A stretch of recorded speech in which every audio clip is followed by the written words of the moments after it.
여러분 안녕하십니까? 글로벌 이코노믹 눈에 띄는 뉴스 아나운서 임병준입니다.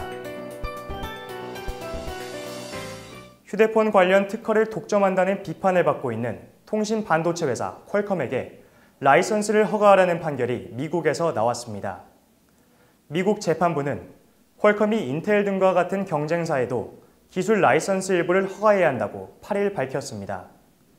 이 회사는 애플과 같은 회사들이 더 나은 특허 사용료에 대한 대가로 무선칩 사용을 강요한 혐의를 받고 있습니다. 실제로 애플은 수년 동안 퀄컴과 독점 모뎀 공급 계약을 맺었는데 지난 2016년 아이폰 7과 인텔 칩이 혼용되기 시작했고 현재 아이폰 XS와 XR 칩 공급은 인텔이 단독으로 계약을 맺고 있습니다. 이 사건은 지난 2017년 초 미 연방거래위원회가 퀄컴을 상대로 반독점 소송을 제기하면서 시작됐으며 재판은 내년 1월 시작할 예정입니다. 애플은 그 후 10억 달러 규모의 소송을 제기해 여러 정부기관의 조치와 퀄컴이 칩 성능을 개선하기 위해 거래 비밀을 인텔에 넘겼다는 비난이 겹쳤습니다. 지난 8월 퀄컴은 대만 독점 규제 당국과 합의를 이뤄 9,300만 달러를 지불하고 5년 동안 한국에 7억 달러를 투자하는 대가로 7억 7,300만 달러의 벌금을 회피했습니다. 애플과 같은 주요 휴대전화 고객사인 삼성 등에도 거래를 했습니다. 대한항공이 중국 노선 항공기 정비를 중국 항공기 정비 전문업체에 맡깁니다. 8일 항공업계에 따르면 대한항공은 앞으로 중국 상하이 노선 항공기 정비를 중국 동방항공 기술유한공사에 위탁하기로 했습니다. 동방항공그룹 자회사인 동항기술은 상하이 푸동국제공항에서 항공기 정비를 전문으로 하는 회사입니다.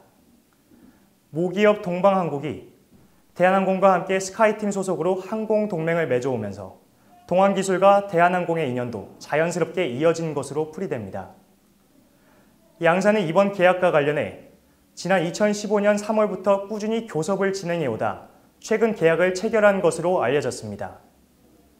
이번 계약건은 동항기술이 지난달 31일 대한항공으로부터 상하이 노선 항공기 정비 업무를 낙찰받았다고 밝히면서 공개됐습니다.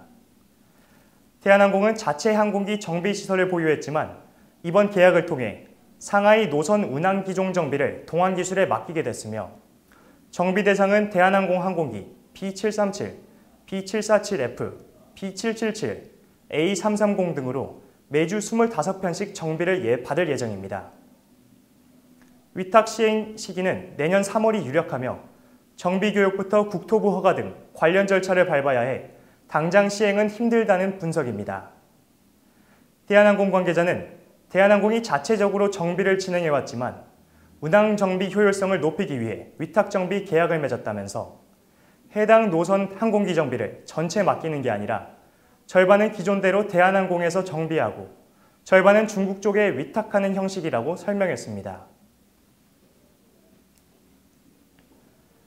앨런 하림푸드의 닭 가공 공장에 위치한 미국 델러웨어주 서섹스 카운티가 도축장에서 흘러나온 폐수에 따른 수질 오염 문제로 도마에 올랐습니다.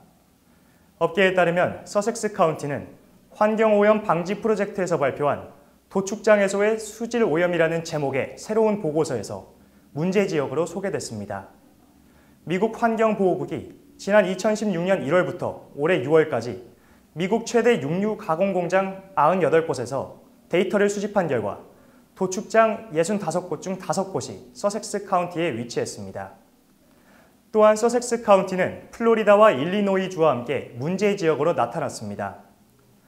서섹스 카운티 세비벨에 사는 마리아 파야는 보고서에서 이 많은 가금류 가공 공장이 한 곳에 위치해 있어 문제가 생겼다며 한 지역에 쓰레기가 너무 많다 보니 토양과 우물, 사람도 감당할 수 없는 지경이라고 설명했습니다.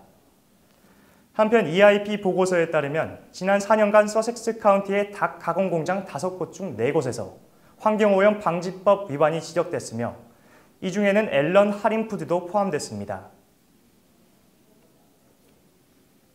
산업은행, 수출입은행, KDB 인프라 자산운용 등 국내 3대 은행이 호주 아다니 카마이클 프로젝트에 자금 지원을 하지 않기로 최종 결정했습니다. 현지 시간 5일 호주 한 언론 보도에 따르면 왕안과 자갈루 측은 산업은행, 수출입은행, KDB 인프라 자산운용 등 국내 3대 은행으로부터 20억 달러 규모의 호주 아다니 카마이클 석탄 광산에 자금 지원을 하지 않기로 한 메일 답변을 받았다고 밝혔습니다. 아다니 카마이클 프로젝트는 지난 2010년부터 아다니 광산 유한회사가 호주 북동부 퀸즐랜드 지역에서 추진하고 있는 대규모 석탄 광산 개발 프로젝트입니다.